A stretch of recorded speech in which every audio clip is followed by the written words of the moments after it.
Now, across Nigeria, the girl child still faces deep-rooted barriers, from issues surrounding child marriage to gender-based violence and limited access to education.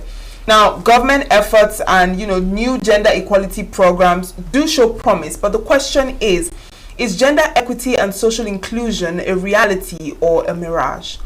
Now, with us via Zoom this morning is Ngozi Jason Nwadinobi. She's a digipreneur and a gender advocate. Good morning. Thank you for joining us.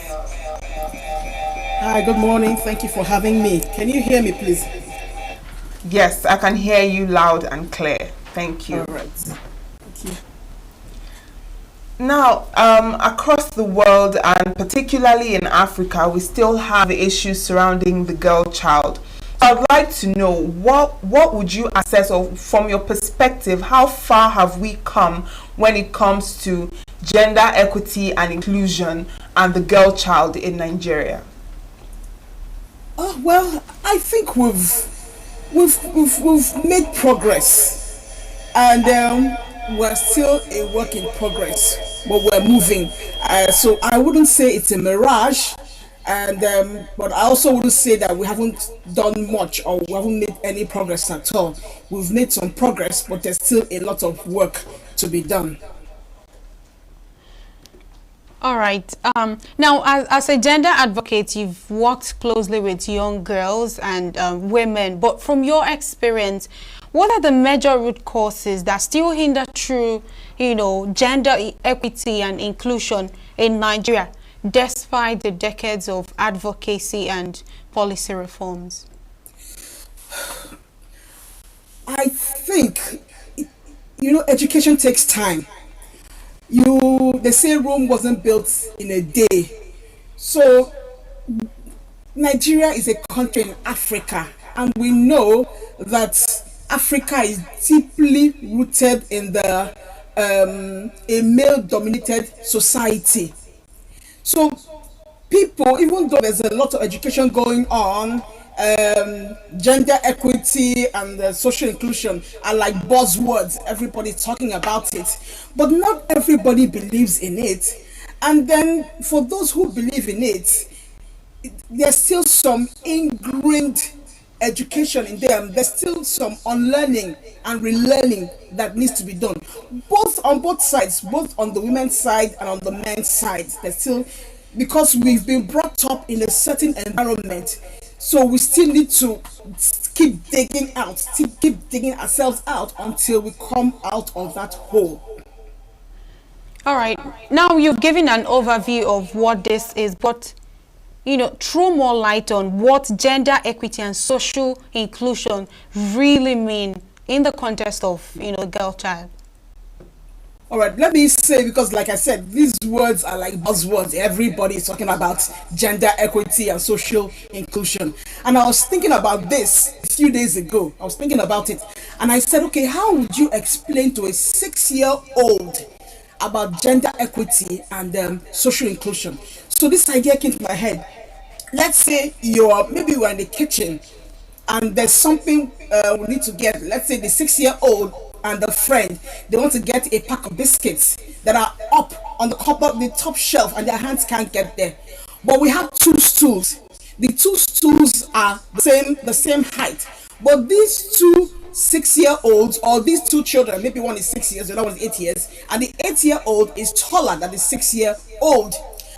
And so if you put the stools that are the same height, of course the taller child will be able to get to the highest part of the cupboard to get the pack of biscuits, but the shorter child will still not be able to reach the pack of biscuits.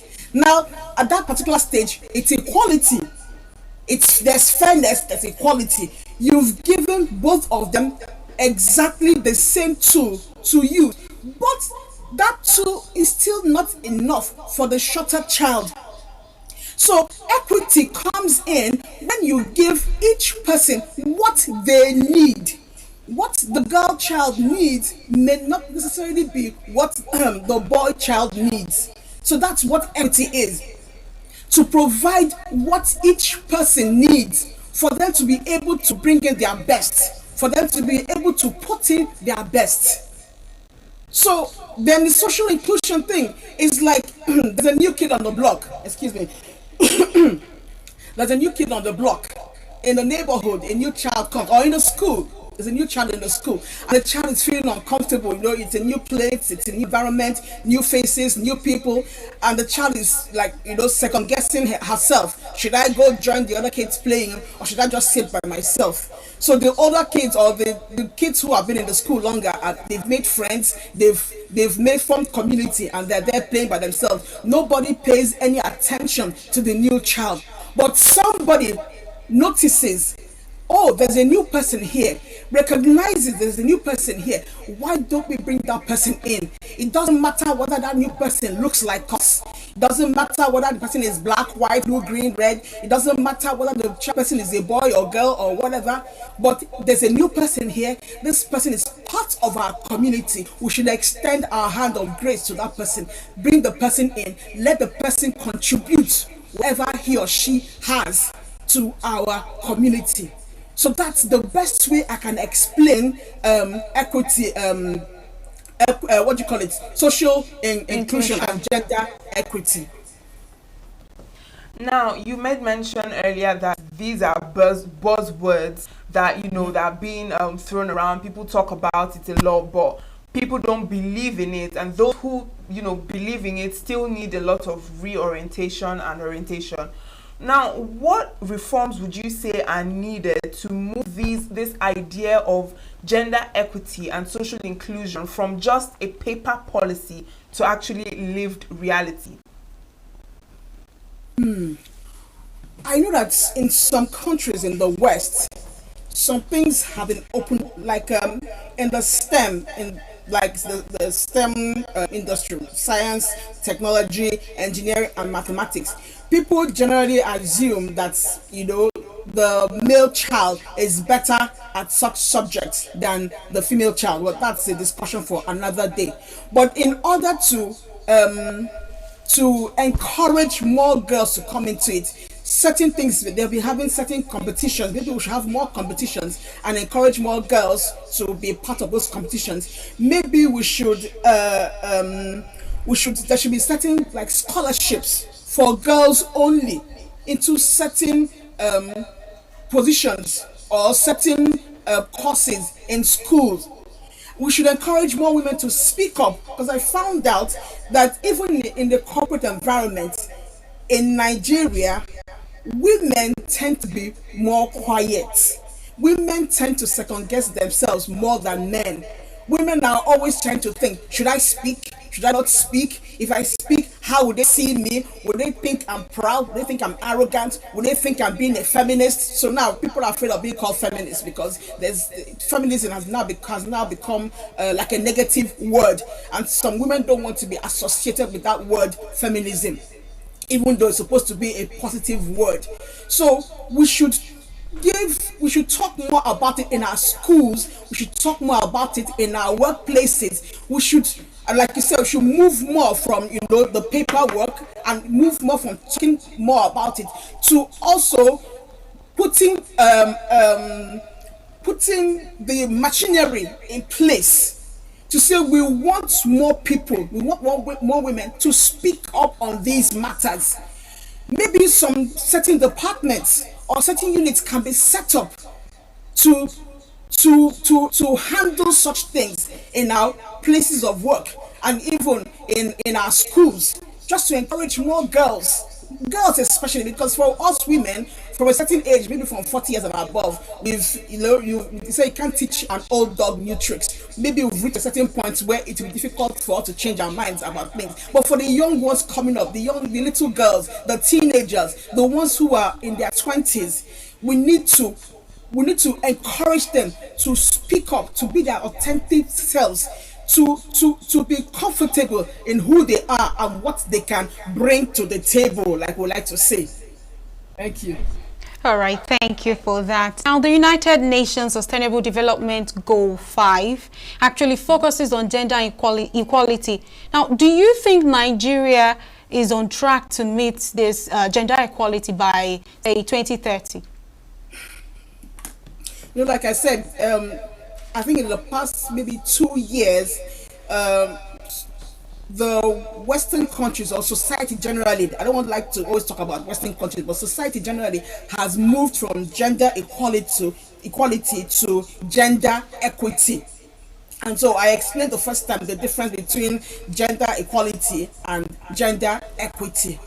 And I also said that we are making headway in Nigeria. We are making headway, but there's still a lot of work to be done. I remember one time somebody told me a few years after I got married, because I have this signature, and my signature has the first three letters of my father's surname in my signature. So after I got married and I was signing something, someone else said, "Is that your signature?" I said yes, and he was looking at me oddly. And I said, "What's wrong with it?" Because I spent months trying to get that signature to be quite right, so that I don't make mistakes. And the person said, "Is that not the last three letters of your father's surname?" I said yes. He said, "Why don't you change it?" I said, "To what?" He said, "You're married now, so your surname, your signature should have some letters from your husband's surname." And I found that so ridiculous.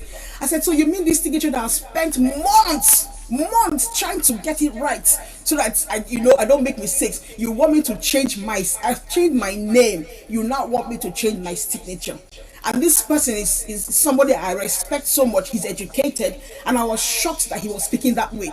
I was really surprised. So I wouldn't say we're not ready, and I wouldn't say that we are ready. We're just moving. We're moving. It's slow movement, but at least there's a movement, and there's hope. Once there's movement, there's hope that better things will come ahead. Because you found now some women leading so many organizations right now. You find that the Fidelity Bank, their MD is a woman.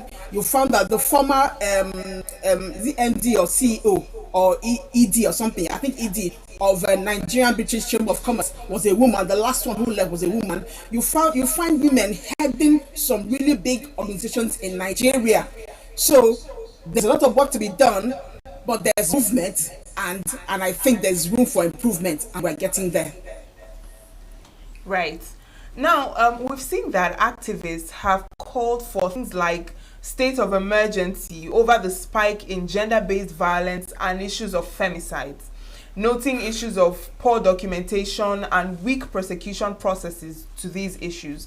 Now, what would you say are the systemic failures that are allowing these impunities to exist, and how can we advocate, or how can advocacy, translate to more robust legal and societal protection for girls? Sometimes in Nigeria, I noticed that silencing women excuse me, is something that happens quite often. Women are expected to be quiet. Women are expected to be seen and not heard. So when some of these reports are made, first of all, the victims find it hard to go and report these things, because nobody will believe them. Or even when they believe you, they will say it was your fault that it happened. And it's not just strangers who tell you it was your fault. Even family members, friends, neighbors will tell you. I've heard of so many stories where the child's mother flogged her, punished her, and told her it was her fault that this thing happened to her. More than one case. I've heard of several cases where the child's mother, we're talking about little girls, 6 years, 10 years, 12 years, 15 years, they will tell the child, "You seduced the man," or "Why did you go to his house?" or "Why did you wear this?" or "Why did you walk this way?" So when these kind of things happen, you find that many people are quiet about it. And I know we've been saying that we need to encourage our girls to speak up when these things happen to them. But it's easier said than done because of the shame that comes with it. So we have to find a way to educate ourselves. When a child or when a lady or a girl, whatever, is bold enough to come out to say, "This happened to me," please don't judge the person. We need to educate ourselves, because there's a lot of education going on everywhere, all over the world, all over Nigeria. When you turn on social media, you turn on the TV stations or channels, you open up your books, newspapers, magazines, there's a lot of education happening. But you cannot be educated when your eyes are closed and your ears are closed. So you need to educate yourself to be able to listen to someone's story without judging the person. I remember somebody some years ago who complained about a very big man who had raped her many years before, and she came out after about maybe 10 years to talk about it, and people were saying, why are you just talking about it now? Why you should have talked about it then? It's happened so long ago, so you should be quiet. And that sentence really made me angry, and many of the people saying this were women. I was so upset. I said, are you the one to tell her when to speak? She had chosen now. Maybe this is the time that is comfortable for her. Maybe she told somebody and the person encouraged her to speak. Let her speak. It's her truth. You can't keep her quiet. So we should stop trying to silence women. We should educate ourselves to listen. Please listen with a compassionate heart. And don't silence her. Don't say it's husband and wife matter. If someone comes to report something to you, if you're at the police station, and a woman comes to report at the police station that this happened to her husband did this to her, or this happened to her daughter, they'll say no, it's a family thing. It's husband and wife matter. Go home and sort it out. Meanwhile, the offense is a criminal one. We need to teach ourselves. Because they say experience is the best teacher. Now in this case, you're the one teaching yourself. You're not waiting for someone to teach you. When you talk to yourself that, okay, from now on, if something happens, I'll be calm, I'll be quiet, I will listen, and I will listen without judgment, so that I can help the person that is talking to me as best as I can. I hope that has answered your question. Of course. All right. Now, recently on the social media, we saw a case where a physically impaired girl of 22 years was raped, and, in the process, she got pregnant. But how can all these kind of cases be treated? Who should her family have gone to? And now we know that her family is not so much well-to-do, and that story died down like that on social media. So how do issues like gender-based violence, poor access to education, and, affect the overall development of a girl child? Wow, I haven't heard that story. That's so sad. Thank God for social media. I didn't hear that story. For people who are active on social media, there are certain stories that we can push out there. These are the kind of stories that when you see, you just keep sharing and sharing and sharing, and then hope and pray that somebody who is able to do something about it gets to hear about it and actually do something. And it's really true that for people who are financially challenged, they might be the ones who suffer the most from these things, and I stand to be corrected. On that statement. But they might just be the ones who may be more challenged when they face things like this. I read a story yesterday on social media. Somebody said somebody invited her, a friend, I think a work friend or something, invited her to his house to watch Netflix, and she just accepted the invite. They went out, they bought food, went to the guy's house. She did not suspect anything, and they were watching TV. After the first movie, the guy now asked that they should watch a second movie, and she thought, no, this is 8:30. If we watch a second movie, I'll be here till 10:30, 11. No, let me go home, And the guy encouraged her, persuaded her to just still wait and watch, and he would take her home or call a taxi for her or something. And she stayed. But while they were watching the second movie, the guy started acting funny, and she got up like, no, please, this is not what I came for. We are friends. And the guy was like, are you stupid? Why do you think you came here? And the girl said, oh, I'm so sorry. I didn't know that's what you had in mind. You should have told me. And she quickly called the taxi and went home. At the end of the day, she just counted how much the guy had spent on her food and sent to the guy. That's when the guy knew that she was serious, and the guy respected her for that. You can imagine if she didn't have the money to send to the guy would have just thought she was paying her to get or something. Or imagine if she were the type who feels that, okay, the guy has fed me, because there's some girls like that. Once a man feeds her, she feels, oh, I owe him something, because that's what she has been taught. If a man gives you a gift or feeds you or does something for you, anything he asks of you, please give him. You owe him something. So it's really true, and that's a very, very big question, because it's not something that can be handled by just a few minutes talk. All we need to do is to talk to our girls to be smart, because sometimes I think boys get streetwise faster than girls. Generally, boys become streetwise faster than girls. I think our girls need to be street smart. Imagine a lady who has a job, who is like she has a job, she has her own house, and then somebody whom she considers a friend invites her to his house, and she does not know this guy has ulterior motives. She was just innocent until the guy started acting funny, and she hadn't been fast enough to order a taxi. What if she didn't have money for a taxi? What if she depended on the guy to call her a taxi or to take her home? Only God knows what would have happened. And since then, she learned her lesson that if any guy that is not my brother or my father invites me to his house, I'm not going. I'm not going anywhere, because he might have ulterior motives. So it's something that we, at least let's start with telling our girls to be smart. Don't just trust blindly. Don't just trust blindly. The money part, that part is something that, it's a very big thing, and it can't be solved in one day or even a year or 2 years or 5 years. But just be confident in yourself. Be confident in yourself, and be careful who you hang out with. That's the best that we can do for now. All right. Now, my major question is, how do we factor in physically, impaired or physically challenged persons, especially those in rural areas? Well, we're still coming back to the same thing, that for those who are physically challenged, we should have more compassion for them. Let's say someone who is unable to move herself, properly, we should have compassion on the person, because at the end of the day, the person still gets blamed for whatever happens to her, and I don't know how that happens. I don't know how you can blame somebody who cannot protect herself. How do you even abuse somebody who cannot protect herself? How do you, with all good conscience, go and abuse somebody who can't protect themselves? It's crazy. It's crazy.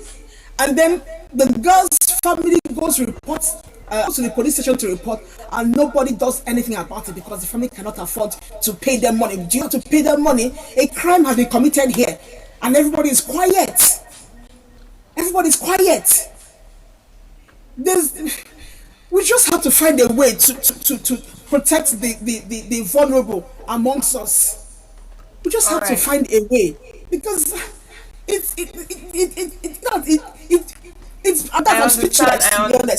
I understand how you feel. But then I'd also like to ask now. First of all, you mentioned earlier that when situations like this arise, you find that even the women, the mothers, the aunties, those around that are also supposed to help them overcome these situations are the ones telling them keep quiet and, blaming them as well for whatever happened to them. So I'd like to know, would you say that women are also enablers of this issue? And I also like to know, what about the men? Don't you think they have a role to play in all of this? And how can this issue be solved between both the men and the women? Definitely, we women we are enablers, definitely, especially in our part of the world. Women are enablers for reasons that sometimes I try to understand. I'm still trying to understand, because I don't understand it. I'm trying to understand if my child, my daughter, comes to me to tell me that somebody is molesting her, even if it's a close family friend. Why would I blame my child? Especially when that child is young. We women, we need to talk to ourselves, and things are getting better. We don't hear of those cases as much as we used to, so we need to do better. And for the men too, I remember some years ago, a relative of mine, a little boy then, he was like 6 or 7 years old, and he was playing with a child in his class, a girl, and the girl didn't want to be played with. So he would just go and play with the girl, and the girl would like, leave me alone. He didn't like talk any time, and I told him, stop. No means no. It was in class. I went to pick him up. No means no. When she says no, she means no. leave her alone. And teacher was laughing. But I know why I was saying that. So I don't know where men got it that when a woman says no, she just playing hard to get. And then women, if I don't believe in her playing hard to get. If you say no, please let your no be no.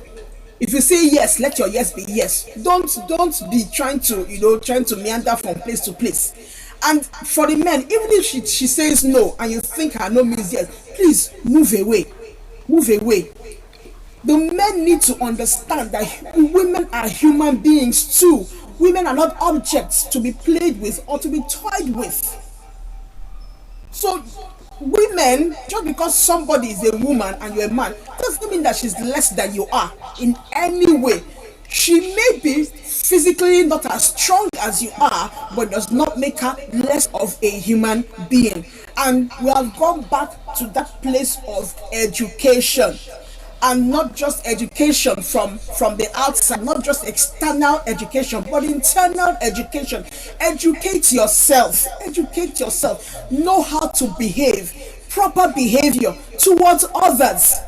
So that you don't go doing something that will end up embarrassing you and then causing pain to someone else. We all need to educate ourselves. All that we know today about gender equity and social inclusion, we didn't know those things because someone threw a book at us. We just saw something, we found it interesting, and we decided to start learning more about it. And that's why we know some of the things that we know today. People need to educate themselves internally and hold themselves accountable and responsible, both men and women. All right, a very big thank you to you, Ngozika Jason Wadinobi. Thank you for joining us this morning. Thank you, my pleasure. Thank you for having me. Have a great day. You too. All right, we have come to the end of that conversation on girl child and challenges of existence, gender equity and social inclusion. Now we'll take a short break. When we return, Signature Morning continues.